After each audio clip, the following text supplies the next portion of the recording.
Please put your phones off. No photos, please, during the talk. Om Namo Bhagavate Vasudevaya. Om Namo Bhagavate Vasudevaya. Om Namo Bhagavate Vasudevaya. Om Namo Bhagavate Vasudevaya. Om Namo Bhagavate Vasudevaya. Om Namo Bhagavate Vasudevaya. Om Ajnanatirmirandhasya Jnananjana Shalakaya Chakshurunmilitam Yena Tasmai Shri Gurave Namaha Nama Shreshtam Nanam Api Shachiputram Atra Swarupam Rupam Tasya Guru Kurunata Goshtavatim Radha Kundam Girivaramaho Radha Madhavasham Prapto Yasya Pratita Kritaya Shri Gurunitam Natosmi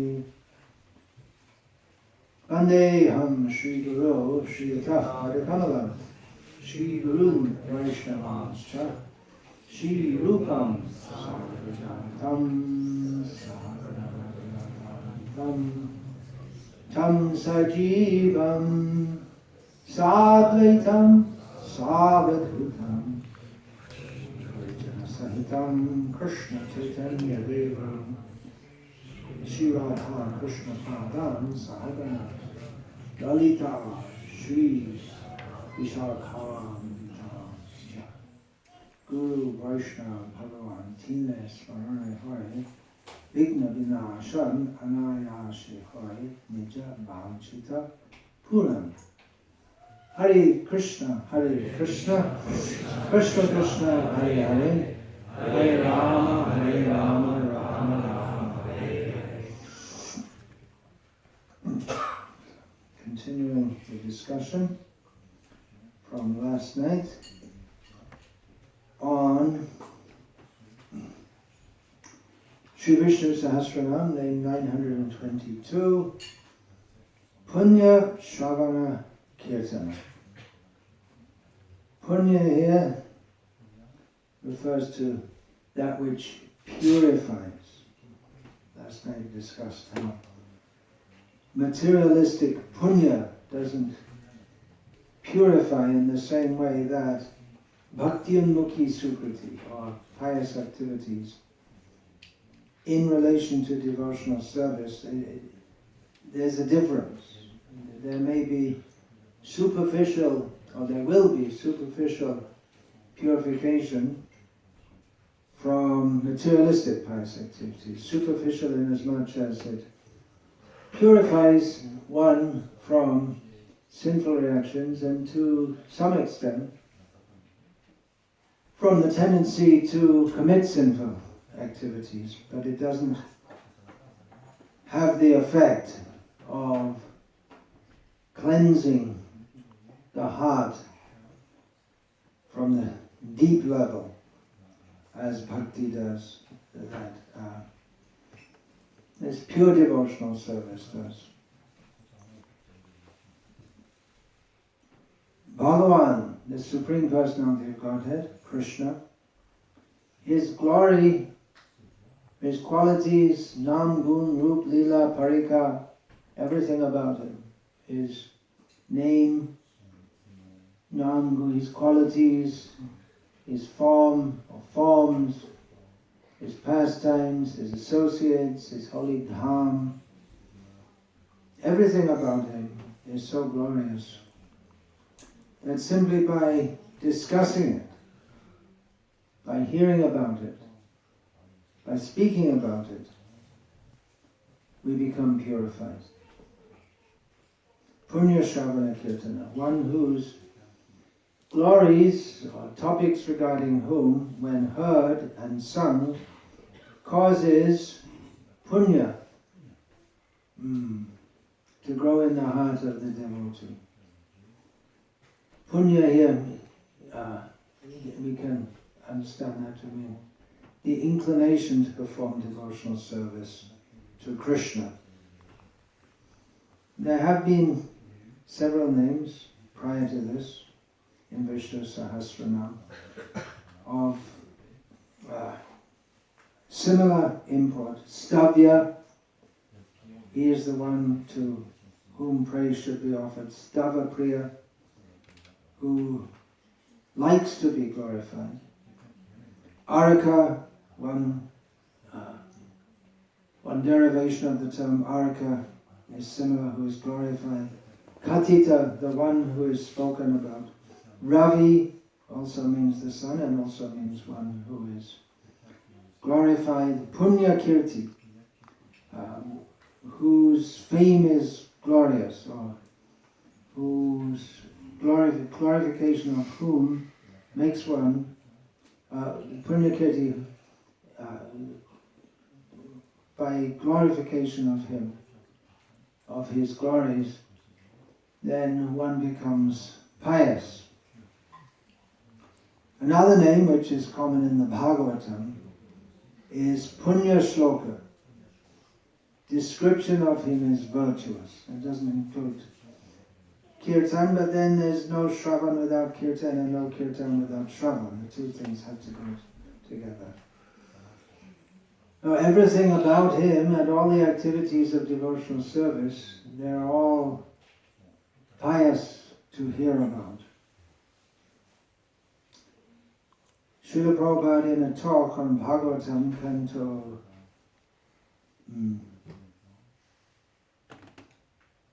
Canto 6, Chapter 1, Text 44, given on June the 10th, 1976 in Los Angeles, he quoted from Bhagavatam another verse, then he continued.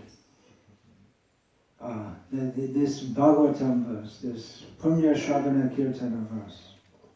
Then he continued by explaining it. Krishna is within everyone. If we simply hear the words and the instruction of Krishna, Shringatang Swakata Krishna. So this Srimad Bhagavatam and Bhagavad Gita, full of Krishna's pastimes, Krishna's instructions. So if we hear this, especially these two books, Bhagavad Gita and Srimad Bhagavatam, Shringatang Swakata Krishna, then you become pious. Shrinvatang Swakata Krishna Punya Shravana Kirtanaha. There is no need of a separate attempt. If we simply hear every morning or as many times as possible, then we become purified. Punya Shravana Kirtana. One who is speaking, he is also becoming pious, and one who is hearing, he is also becoming pious. Punya Shravana Kirtana. So there's more of the answer for you. Jivana. Right? If we simply hear every morning or as many times as possible, then we become purified. It's a gradual process. Hearing and chanting about Krishna in the association of devotees is pleasing and purifying, as Janananda Maharaj quoted one verse in this regard yesterday morning in his talk.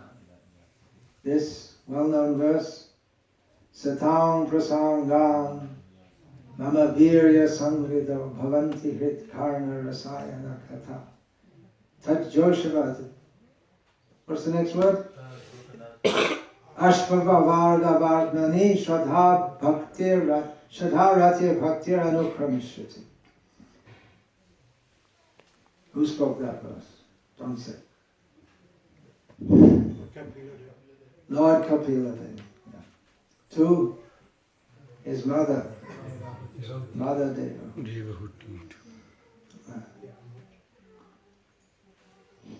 Hearing about, Lord Kapila Dev says, hearing about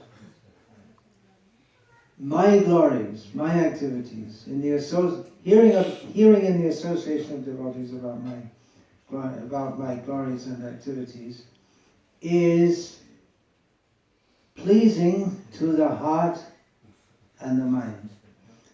Elsewhere in Bhagavatam, we have later in the Bhagavatam, the Parikshit Maharaj says that discussion of Krishna's Bhavo-Shadhi is the medicine for material life.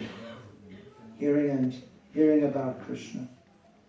And here in this verse, which I just quoted, Rasayana Katha. So in Ayurveda, there are different kinds of medicines. One is general description, Oshad, which means medicine for curing a disease. And then there's Rasayana, which you can take if you're not diseased, but it gives you more nourishment. Tonic, that's the word, tonic. So both terms are given in relation to discussing about Krishna. It's a medicine for those who are diseased, and for those who are not diseased, it's a tonic, it gives you a boost. And yesterday when discussing this verse, we discussed about Shukdev, who was already parinishthita, vinayagurnya. He was already situated in transcendence, but by hearing about Krishna, he became excited to study the Bhagavata. The question arose, he was already situated in transcendence, so why did he undergo the endeavor of studying such a huge work, the Srimad Bhagavatam? We've gotten already situated in transcendence, you made it, he's through, right? The Durkheim said about Prabhupada in German. Ist durch. Huh? Ist durch. All right. He's through. He's through, yeah. To the other side.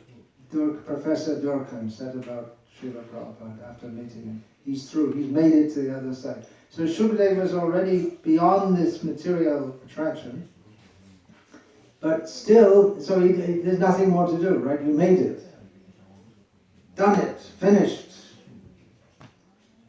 There comes a stage for those endeavoring for impersonal liberation where they make it, and that's it. There's nothing more to do. You made it. Nowhere to go, nothing to do, literally nothing to do. But then why did Shukdev study Bhagavatam? It's a huge job to study Bhagavatam. It's a lifetime work, actually many lifetimes, because there's so much in Bhagavatam. Why did he do that? And then the answer came, because Atma Ramascha Muneyo Nigranti Apra. Someone in relation to Urukram, Kurvantya Haitukim Bhaktim Itam Bhutam Gunohari, because Urukram, that's just an example of his glorious activities and qualities, which make it such that even persons who are liberated are attracted to his qualities. So, Rasayana. Those who are already liberated, for them it's a tonic, and they take pleasure in hearing and chanting about Krishna. It's very pleasing, bhavanti hrit karna rasayana kata. It's very pleasing to the heart and to the ear. Now there's something in Bhagavatam scholarship. What's the difference? What's the difference? What is implied there? Or is it simply poetic? There's so many things. If we open up the Bhagavata, we open up our minds, there's so much depth. No doubt some of the Acharyas commenting, there are so many commentaries on Bhagavata. Someone has explicated this. Tajoshanadashva pavardhavatmani, it helps one to progress on the path of liberation, apavarga, and that apavarga, to explain what is apavarga. Who knows? Pavarga, what does that mean? Those who know Indian languages know pavarga, which is pa, ma. There are different vargas, chavarga, pavarga. So pavarga. Anyway, to explain that, apavarga means you've gone beyond that. You've gone beyond fear, exertion, endeavor, material endeavor, uselessness, and death. These are the 5 items indicated by pavarga. You make progress on the path of liberation, and by hearing in the association of devotees, one's faith, one's attachment and devotion to Krishna develop one after the other. Hearing in the association of non-devotees will not have the effect. That's another big topic. Maybe the most learned scholar or speaker of Bhagavatam, when Srila Prabhupada was personally present in the world, was a big Mayavadi. He was Mayavadi, but he was a great scholar of Bhagavatam. And Srila Prabhupada, there's a photo of him sitting next to Srila Prabhupada at the opening of the Krishna Balaram temple. Srila Prabhupada invited him to attend that. He would give talks, but he would interpret it in an impersonal way. And there are so many terms in Bhagavatam which could be taken like that. That's another whole big discussion. But so in the association of devotees, the effect is that one will have faith in devotional service. Of course, Mayavadis also promote faith in devotional service, but their understanding of devotional service is that the faith we develop has as its core non-faith. If you go to see a Mayavadi, a real Mayavadi, Shankara Sampradaya, they say, yeah, it's very good, we're chanting Harsham, very good, spreading Bhakti all over, very good. They won't object, but their idea is it's good because they become pious by doing Bhakti, and as a result, at some point in time, they may come to realize, they may come to the path of Gyan and realize that I am you and you are me and we are all together, sitting on a cornflake, and all this kind of thing. Those who remember from way back. John Lennon also got infected by this madness. And the idea that ultimately all is one. But in the meantime you do bhakti, very good. So they can interpret like this. You can study Bhagavatam. The gopis became one with Krishna by their bhakti. In one sense it's true, but not in the sense that they say. So one has to associate. To understand all these words, who is a devotee? We have to understand very clearly, because it's a common in India, you may say, so many people went to the temple, Badrinath, so many devotees went. They use the same term that we use in English. Well, their idea is that, and they are devotees, but they're not devotees in the sense that they're in the pure devotional sampradaya. So we have to hear among devotees, just like this verse we have in Gita, Madchita Madgata Prana, Bodhayanta Parasparam, Katayantas Chamang Nityam Tukanti Charamanti Cha. Madgata Prana, their life air has gone to me, their consciousness is absorbed in me. Now, they discuss among themselves, that's Shravan Kirtan, about myself, always. And in this way they are satisfied and pleased. Now, we understand this, as we've understood it, as we've heard from Srila Prabhupada. Impersonalists will understand it in a different way. Either they will say that, well, this is okay, but this is a lower level. We have to go beyond bhakti. There's nothing beyond bhakti, but they say there is. Or they may interpret Madchita, Madgata Prana. Mad, me, Krishna said, and Krishna in their estimation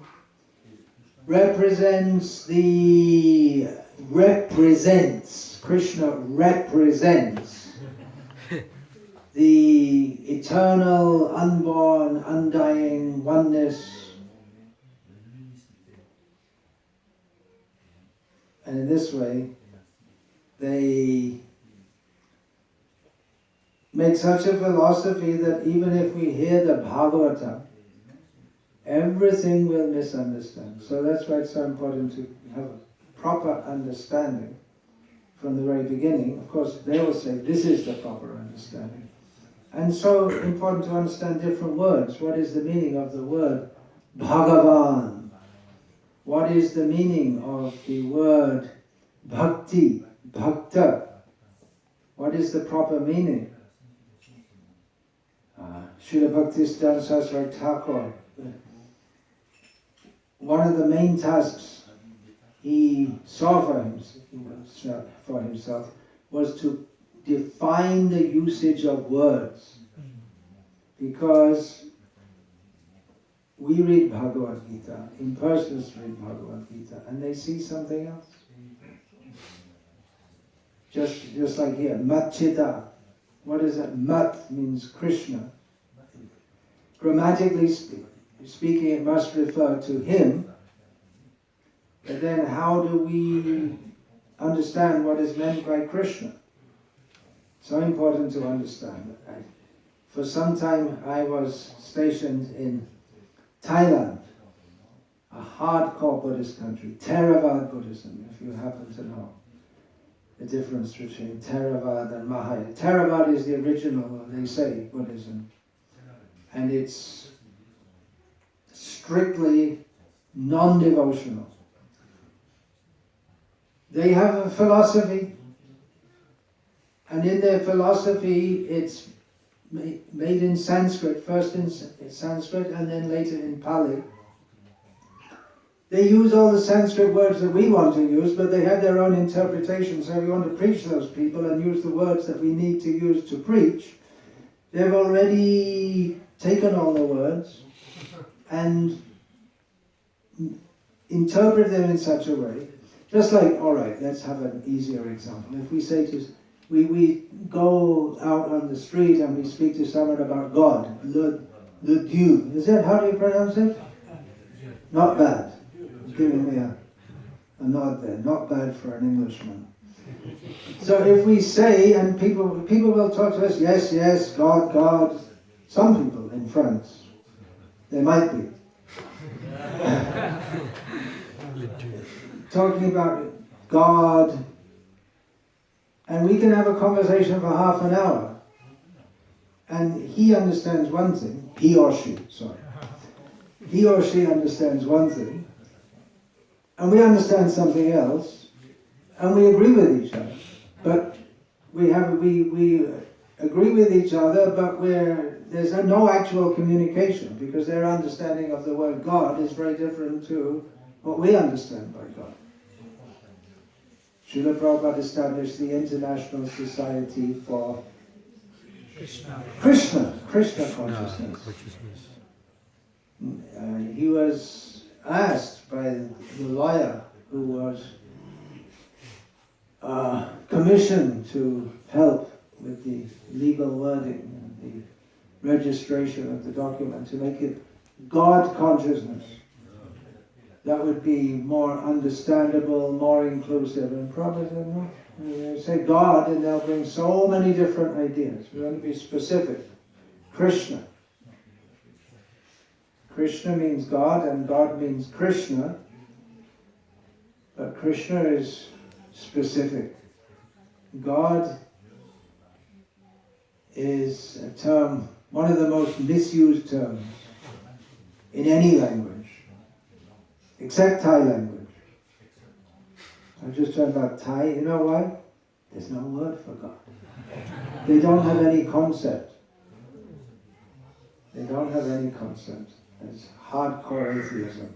This Machita Madgata Prana verse is a very similar verse in the 11th canto of Bhagavatam. I find in the 11th canto of Bhagavatam so many verses and teachings which similar to those of Bhagavad Gita. Parasparanu katanam pavanam bhagavad yashaha mitoratir mitas tushtir nivritir mita atmanaha. One should learn how to associate with the devotees of the Lord by gathering with them to chant the glories of the Lord. This process is most purifying. As devotees thus develop their loving friendship, they feel mutual happiness and satisfaction. And by thus encouraging one another, they are able to give up material sense gratification, which is the cause of all suffering. From the purport to this verse, one should learn how to associate with the devotees of the Lord by gathering with them to chant the glories of the Lord. Remember, we're discussing Punya, Sravana, Kirtana. This process is most purifying. Gathering to chant the glories of the Lord, this process is most purifying. As devotees thus develop their loving friendship, they feel mutual happiness and satisfaction, and by thus encouraging one another, they are able to give up material sense gratification, which is the cause of all suffering. So devotees engage in hearing and chanting, which is pious activity, purifying activity.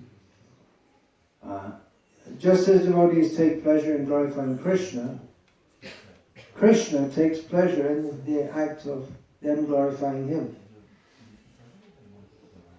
So bhakti is bliss, both for the worshipper and the worshipped. Parashara Bhatta is the first Sri Vaishnava commentator in this Kali Yuga, in this world, this earth, on Vishnu Sahasranam. And the series of names in which this Punya Sravana Kirtana name comes up, he's explaining in terms of Gajendra Moksha, the liberation of Gajendra. And he explains this name Punya Sravana Kirtana to mean he, that person, by hearing about how he liberated Gajendra from the clutches of the crocodile and from material existence. By hearing about this, or by narrating it, we become purified. So, although this is a general term in relation to all the names, forms, qualities, pastimes, and so on, of Vishnu, of Krishna, Parashara Bhatta is specifically linking it to this episode of the liberation of Gajendra.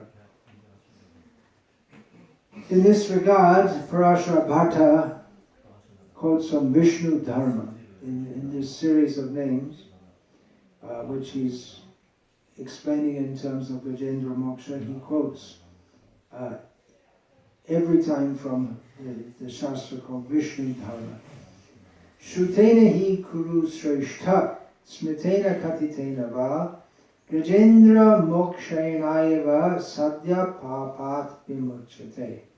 O best of the Kurus, a person is immediately rid of his sins if he hears, thinks or talks about the episode of Vishnu's rescuing Gajendra. Similarly, in the Srimad Bhagavatam, summarizing or bringing to a conclusion the episode, the description of the liberation of Gajendra, it is said in the Bhagavatam. I'll just give the English translation because it would be extra time to speak all the Sanskrit. O best of the Kuru dynasty, the Supreme Personality of Godhead, the super soul of everyone, being thus pleased, addressed Gajendra in the presence of everyone there. He spoke the following blessings. Remember, this is in relation to Punya Sravana Kirtana. So what benefit do we get from hearing and chanting about this Gajendra episode? Generally at the end of any episode in the Bhagavatam or in any Shastra, there is the Phala Shruti, to encourage people to hear and chant that. Phala means result. What result will we get? We have, after the Guru Vashtaka Guru, eight prayers to the Guru. After that comes the Phala Shruti verse. What is that? Shri Guru Vashtaka Etad Uchai Brahma Mahote Patitam. I don't remember the Sanskrit. Patita. Anyway, it says that one who in the Brahma Muhurta loudly chants this, at the end of life, after quitting his body, will attain Sakshat, direct service to Vrindavanath, to Krishna in Vrindavana. So like this, the Gajendra episode, the Supreme Lord himself spoke to Gajendra saying that persons who rise at the end of night, early in the morning, become free from all sinful reactions. Yeah, people become free from all sinful reactions if they rise early in the morning and fully concentrate their minds with great attention upon my form, specifically in the form of delivering Gajendra.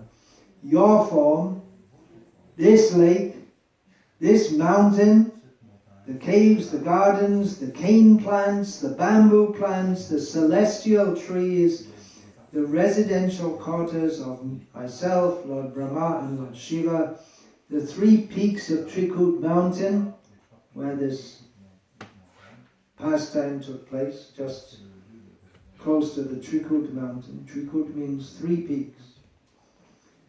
The Trikut mountain made of gold, silver and iron, my very pleasing abode, namely the ocean of milk. Shvetadweep, the white island, which is always brilliant with spiritual rays. My mark of Srivatsa, the Kaustuva gem. My Vaijayanti garland, my club, Komodaki, my Sudarshan disc, and Panchajanya concha. My bearer Garuda, the king of the birds. My bed, Sheshanag. My expansion of energy, the goddess of fortune. Lord Brahma, Narad Muni, Lord Shiva, Prahlad, my incarnations like Matsya, Kurma and Varaha, my unlimited all-auspicious activities which yield piety to him who hears them, the sun, the moon, fire, the mantra, Omkar, the absolute truth, the total material energy, the cows and brahmanas, devotional service, the wives of Soma and Kashyap, who are all daughters of King Daksha, the rivers Ganga, Saraswati, Nanda and Yamuna, the elephant Airavata, Dhruva Maharaj, the 7 rishis, and the pious human beings. I remember all of them at the time of rising, and we'll be free from all sinful reaction. And he went on to say, Lord Vishnu went on to say, to Gajendra, my dear devotee, unto those who rise from bed at the end of night and offer me the prayers offered by you, I give an eternal residence in the spiritual world at the end of their lives. Another Sri Vaishnava commentator, Sri Mushnam Andavan, points out that Bhagavan Vishnu is Punya Sravana Kirtan. Another reason why he's called Punya Sravana Kirtan is that because he has the kirtan, the fame which is worthy of being heard, Sravana.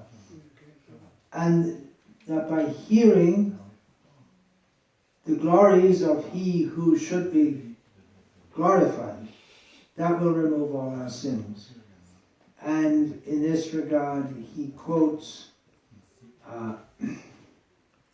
from a verse which many Vaishnavas in South India, Sri Vaishnavas, Madhvas, there's a series of verses which they chant before rising. I mean, they wake up, before you get up first thing. One of these verses is in regard to the deliverance of Gajendra. I'll read it in Graham.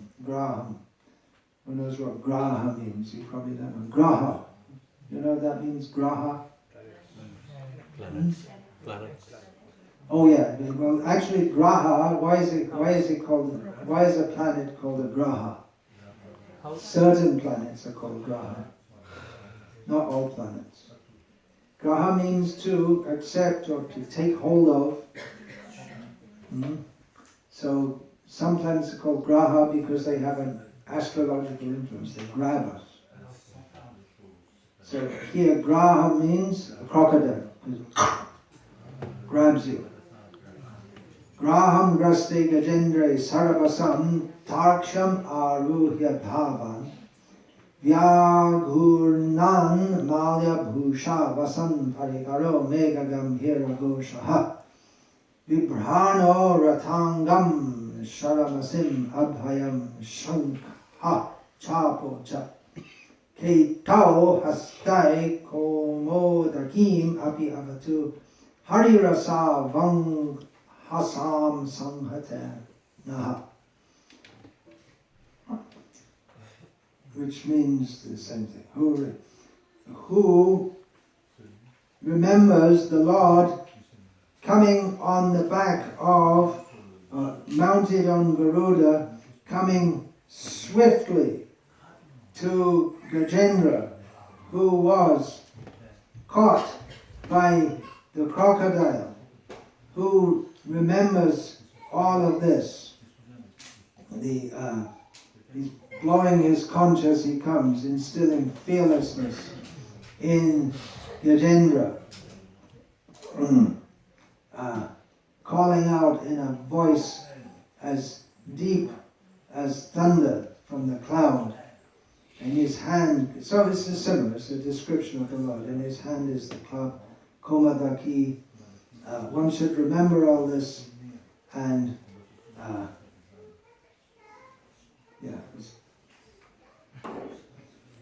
by doing this, that will protect all those who meditate on it, chant it, or hear it. Baladev Vidyabhushan, our Gauriya Vaishnava commentator on Vishnu Sahasranam, says that Bhagavan is called Punya Sravana Kirtan because by listening and narrating the episode about him delivering Gajendra, sins are removed. And he quotes the same, he quotes a similar passage from Vamana Purana.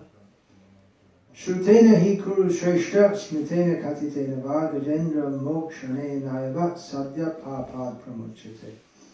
O best of the Kurus, by hearing, remembering, or narrating the episode of Gajendra's liberation, one is immediately freed from all sins. Shankaracharya gives a more generic interpretation. Punyam punyakaram shravanam kirtanam cha asya iti punya shravana kirtana. He, by the recitation of whose names and the hearing of whose names and everything about him leads to punya, religious merit. That's a good translation. In this regard, Shankara quotes from the Phala-shruti of Vishnu Sahasranam, because the whole Vishnu Sahasranam is it's Sravana Kirtana of Vishnu. So Shankara quotes from the Phala-shruti, Yaidam Shunuyan Nityam Yaschapi Parikirtayet Nashubham Prapnuyat Kinchit Sumutreha Chamanavaha.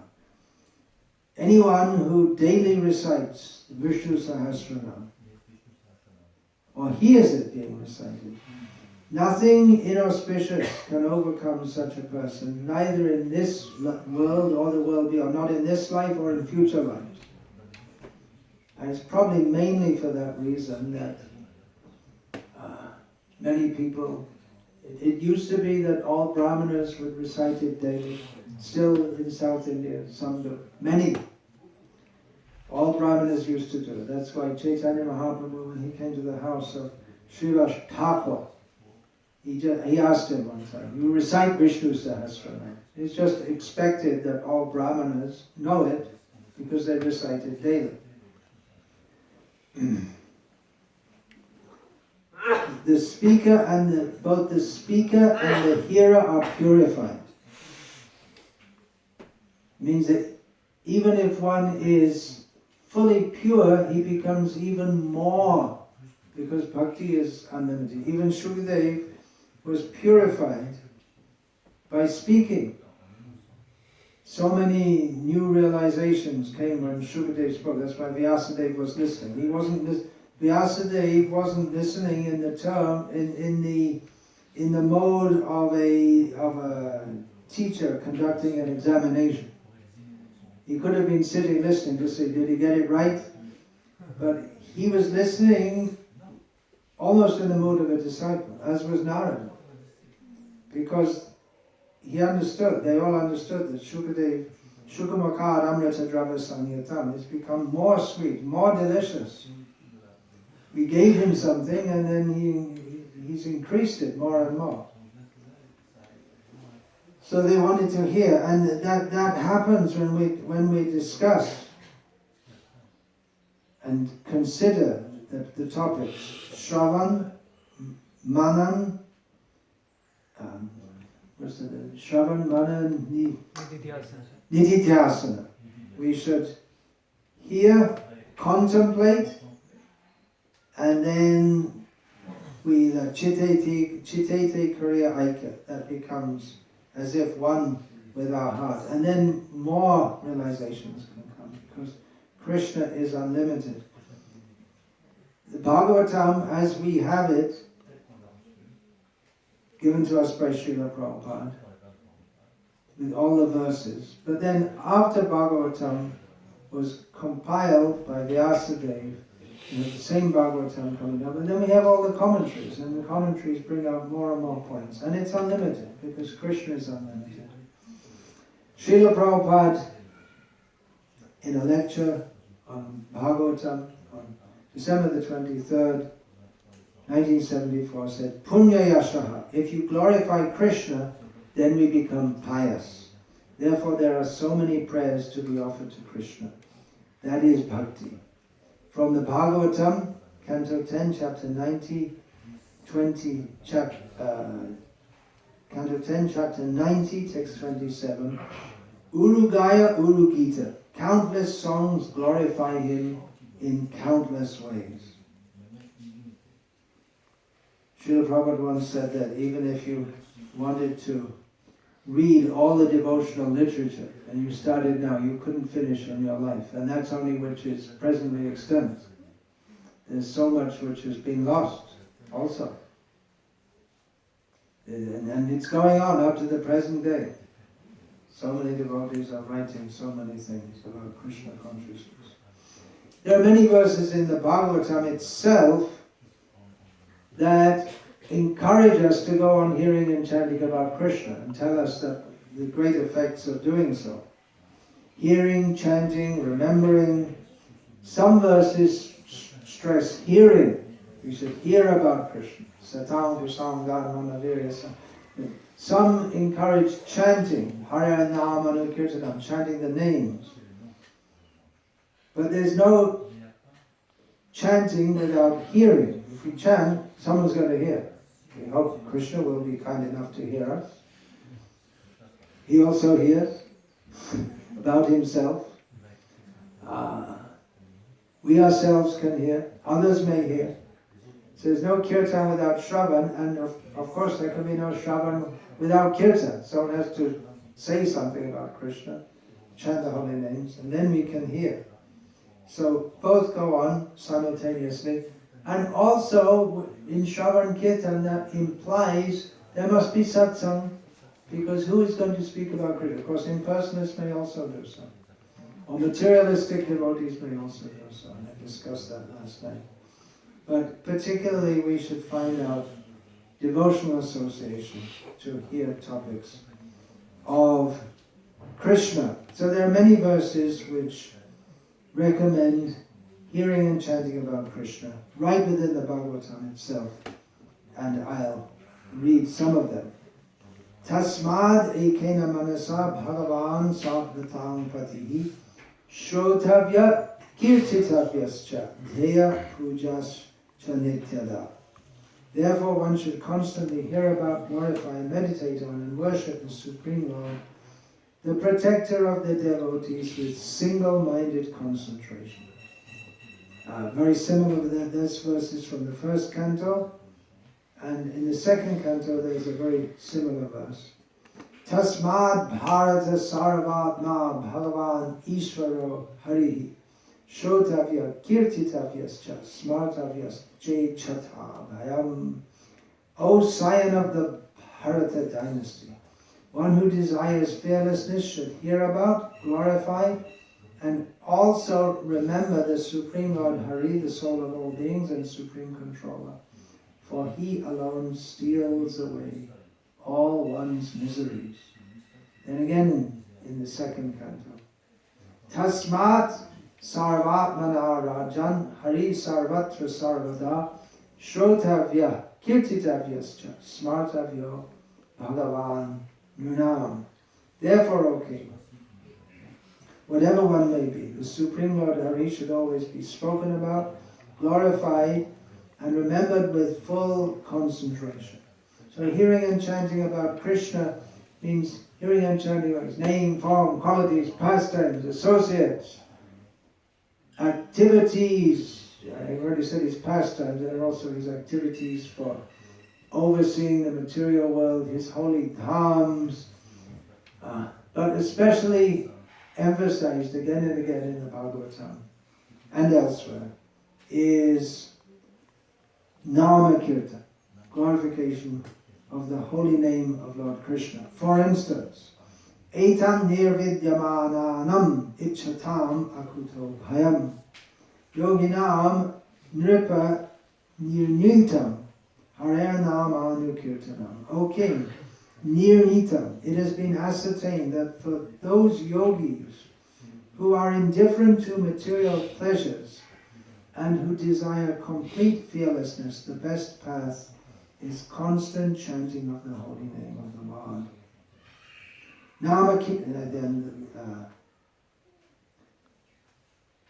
Then the very last verse of the Bhagavatam.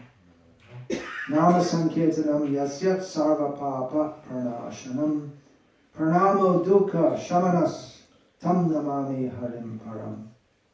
I bow down to the Supreme Lord Hari, the chanting of whose name results in the destruction of all sin, and by paying homage to whom all miseries are quieted. So when we finish the Bhagavatam, who has finished the Bhagavatam? Anyone finished the Bhagavatam? Has anyone read all 12 cantos?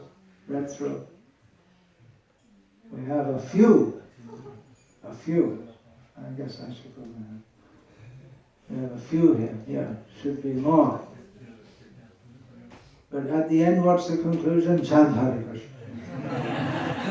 And they say, well, I can do that without reading Bhagavatam, but it's recommended to do both. Then that will enrich our chanting. Otherwise, we may be chanting just like sometimes we see Sai Baba followers enthusiastically chanting the names of Krishna, especially these so-called Satya Sai Baba followers. It's part of their regular sadhana to chant the names of Krishna. But their chanting doesn't have the same effect as those who are in the pure devotional sampradaya, because they have so many misconceptions. One massive misconception as concerns who is the Supreme Lord. Chaitanya Mahaprabhu specifically said, when discussing devotional service, bhajane madhye shrishta. Of all the different kinds of devotional service, there are limited kinds of devotional service. Generally we think of 64 activities in devotional service, and 9 basic activities. But there are unlimited ways in which Krishna can be served.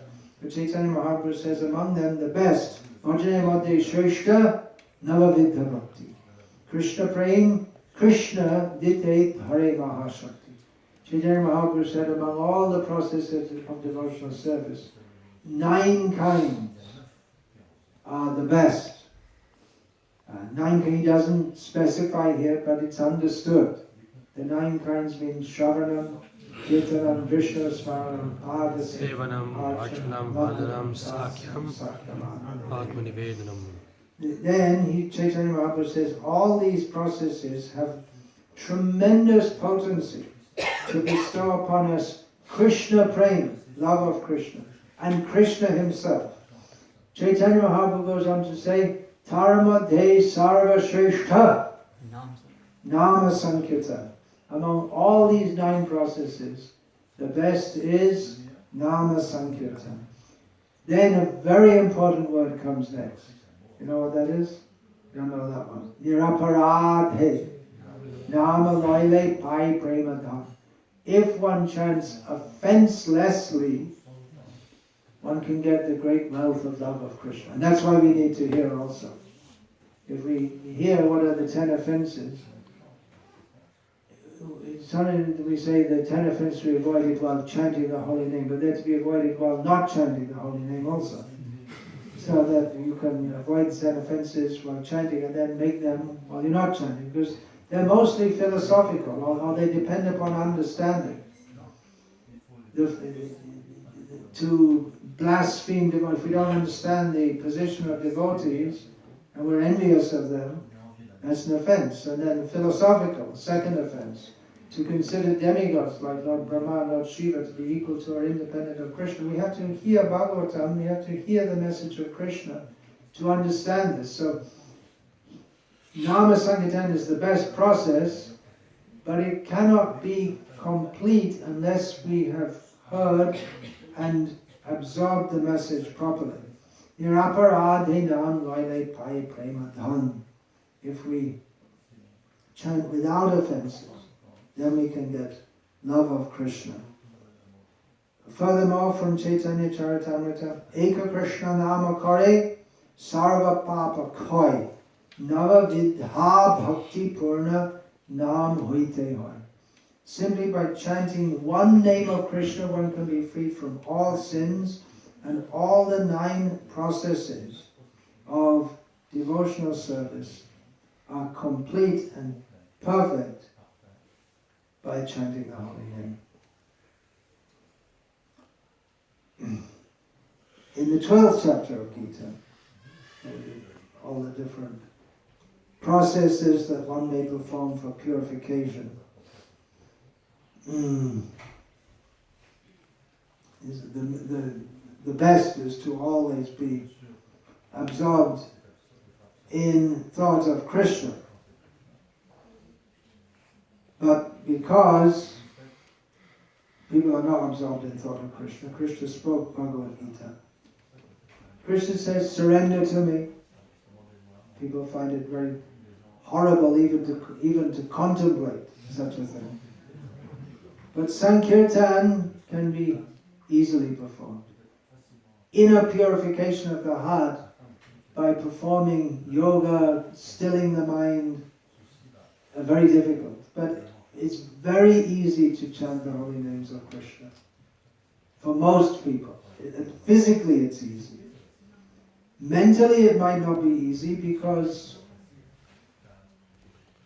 some people are demons and they don't find it, they just can't chant. Sometimes we find people like that. Chant, can't. They'll refuse. But everyone can chant. And purification is there. Even if one chants with offenses, some kind of purification will be there, although one will have to take the result of the offenses, but some purification will be there. More verses from Bhagavatam to establish that devotional service, bhakti, is primarily, and of course that's especially true in Kali Yuga, primarily performed by Sankirtan. from the 6th canto, Etavan eva lokesmin pungsam dharma parasmitaha bhakti yogo bhagavati nama gahanadibihi. The supreme religious activity for people in this world is bhakti yoga, to the devotional Lord, to the Supreme Lord, which is performed by acts such as, or beginning with, chanting His holy names. In Bhakti Rasamrita Sindhu, Nama Lila Gunadinam Uchar Bhashanam tu Kirtanam. This is the definition of Kirtan. Audible glorification. We can chant in the mind also. But audible Uchai, spoken out loud. Glorification of the names of the Lord, His qualities, His activities, and so on.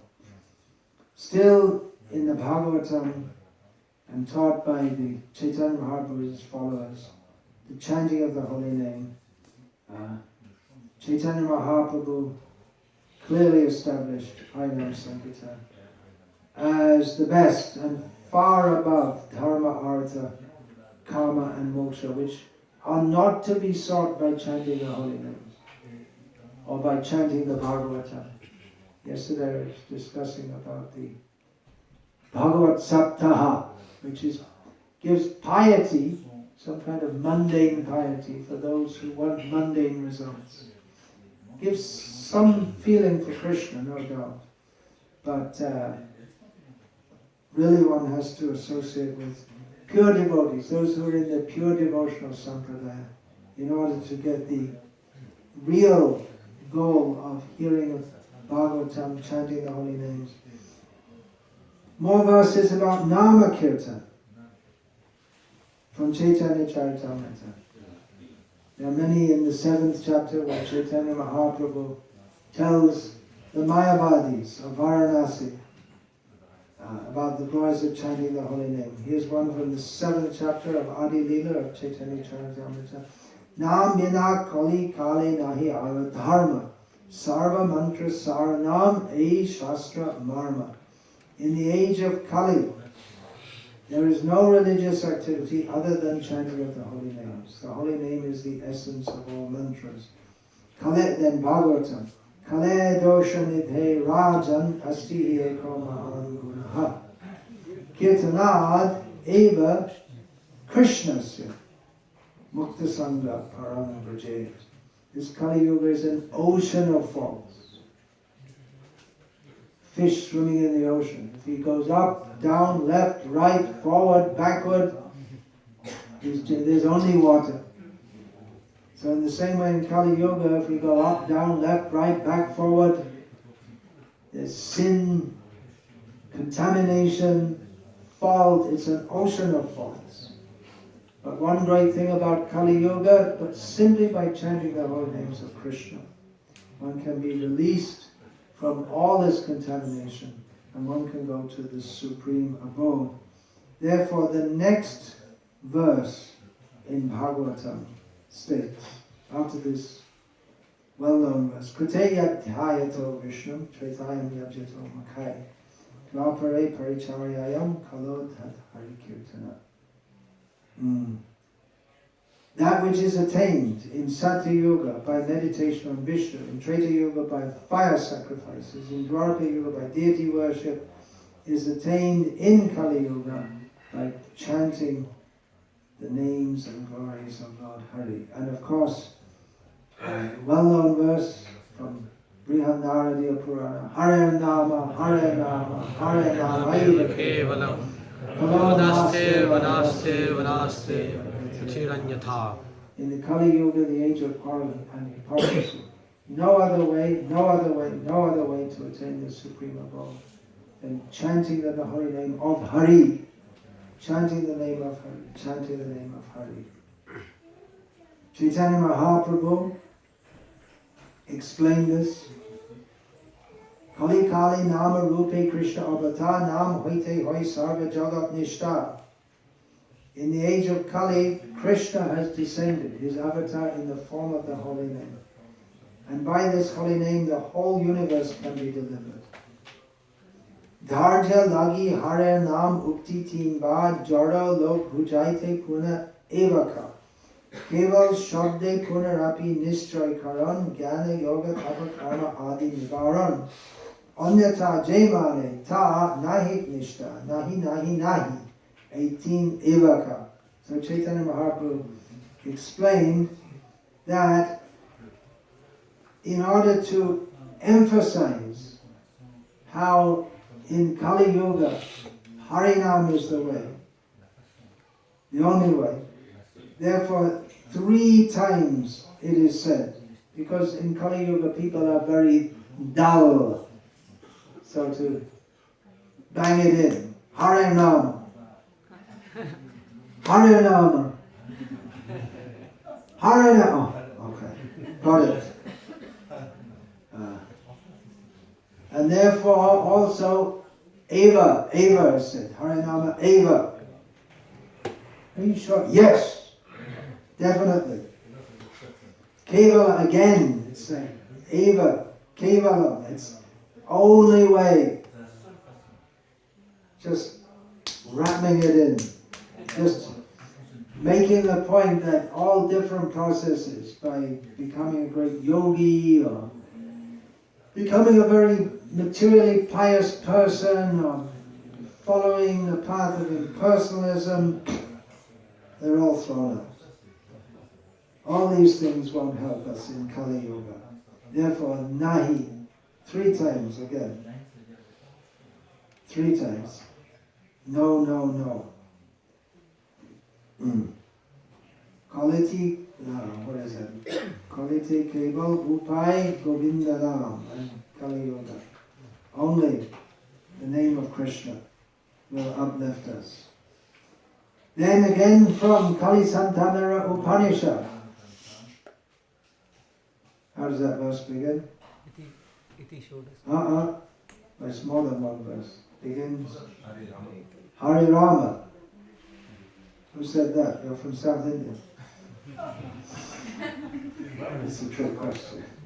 Well, it's generally understood to say Hari. But apparently there is some recension in North India which begins with Hari Krishna.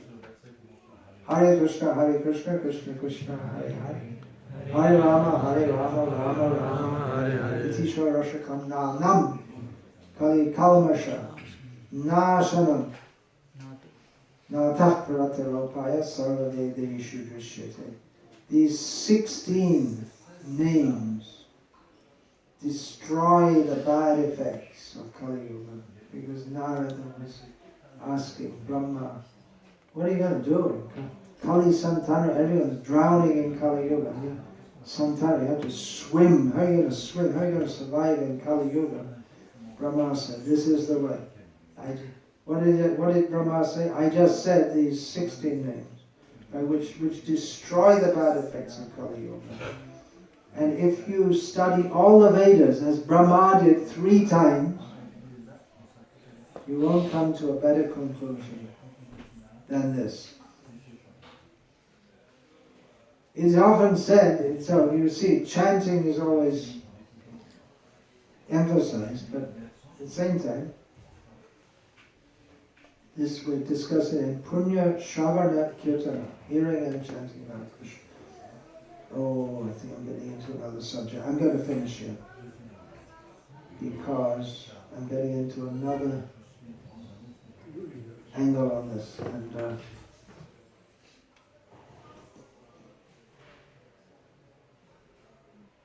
time is over. Anyway, so Hare Krishna, and all glories to Srila Prabhupada.